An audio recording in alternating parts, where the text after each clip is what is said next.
ദൈവത്തിൻ്റെ പരിശുദ്ധമായ നാമം മഹത്വപ്പെടുമാറാകട്ടെ. ദൈനംദിന അപ്പം എന്ന അനുദിന വചനചിന്തയിലേക്ക് ഏവർക്കും സ്വാഗതം. ഇന്ന് മതിലിന് മുകളിലൂടെ ഓടുക എന്ന വിഷയത്തെ ആസ്പദമാക്കി ചില കാര്യങ്ങളെ നമുക്ക് ചിന്തിക്കാം. അതിനാധാരമായ ഒരു വാക്യം വായിക്കാം. ഉൽപ്പത്തി പുസ്തകം 49 അധ്യായം 22 വാക്യം.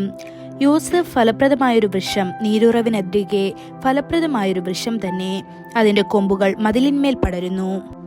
നാം ഫലവൃക്ഷങ്ങളായിരിക്കണം. മാത്രമല്ല, നമ്മുടെ ശാഖകൾ നീട്ടുകയും വേണം.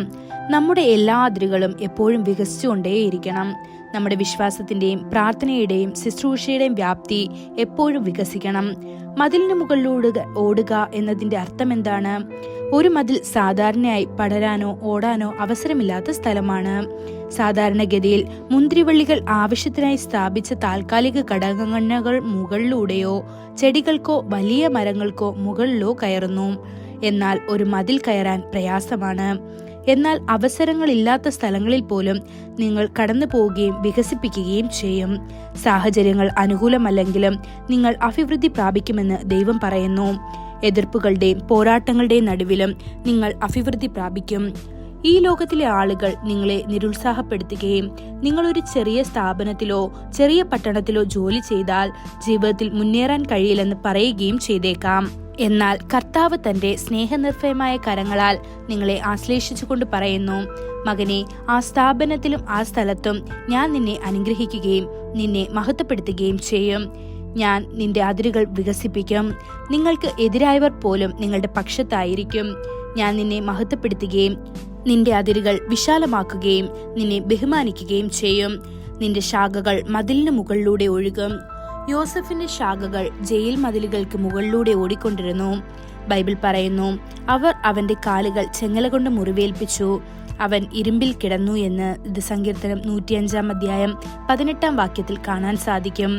ആ എബ്രായ യുവാവിനെ അന്യായമായി കുറ്റം ചുമത്തി ജയിലടച്ചപ്പോൾ അവൻ അടിച്ചു തകർത്തത് എങ്ങനെയായിരിക്കുമെന്ന് സങ്കല്പിക്കുക. ആ സാഹചര്യത്തിലും അവനെ ആശ്വസിപ്പിച്ചത് നമ്മുടെ കർത്താവായ ദൈവമാണ്. യോസഫിന്റെ ശാഖകൾ ജയിൽ മതിലുകൾക്ക് മുകളിലൂടെ ഓടിയതെങ്ങനെ? ഒരവസരത്തിൽ പാനകപാത്രവാഹകനും അപ്പക്കാരനും തടവറയിലായിരിക്കുമ്പോൾ വ്യത്യസ്ത സ്വപ്നങ്ങളാൽ അവരുടെ ഹൃദയങ്ങളിൽ അസ്വസ്ഥരായി. അവർക്ക് ആ സ്വപ്നങ്ങളുടെ അർത്ഥം വ്യാഖ്യാനിക്കാൻ യോസഫ് ഉണ്ടായിരുന്നു.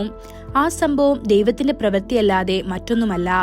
യോസഫ് പ്രവചിച്ചതുപോലെ തന്നെ 3 ദിവസത്തിനകം സ്വപ്നം യാഥാർത്ഥ്യമായത് ജയിലിൽ കിടന്നവർ അമ്പരക്കാൻ കാരണമായി. തൽഫലമായി യോസഫിന് ജയിൽ മേധാവിയുടെ പ്രീതി ലഭിച്ചു. അവന്റെ കൊമ്പുകൾ തറവടയുടെ മതിലുകളിൽ മുകളിലൂടെ ഓടി.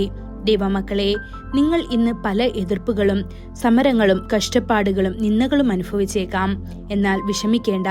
പ്രയാസകരമായ സാഹചര്യങ്ങളിൽ പോലും നമ്മുടെ കർത്താവ് നിങ്ങളെ അഭിവൃദ്ധിപ്പെടുത്തുകയും അനുഗ്രഹിക്കുകയും ചെയ്യും. ഈ വചനങ്ങളാൽ ദൈവം നമ്മെ ഓരോരുത്തരെയും അനുഗ്രഹിക്കുമാറാകട്ടെ. കൂടുതൽ ധ്യാനത്തിനുള്ള വാക്യം 1 പത്രോസ് 5 അധ്യായം 10 വാക്യം. എന്നാൽ അല്പകാലത്തേക്ക് കഷ്ടം സഹിക്കുന്ന നിങ്ങളെ ക്രിസ്തുവിൽ തന്റെ നിത്യ തേജസ്സിനായി വിളിച്ചിരിക്കുന്ന സർവകൃപാലുവായ ദൈവം തന്നെ യഥാസ്ഥാനപ്പെടുത്തി ഉറപ്പിച്ച് ശക്തീകരിക്കും.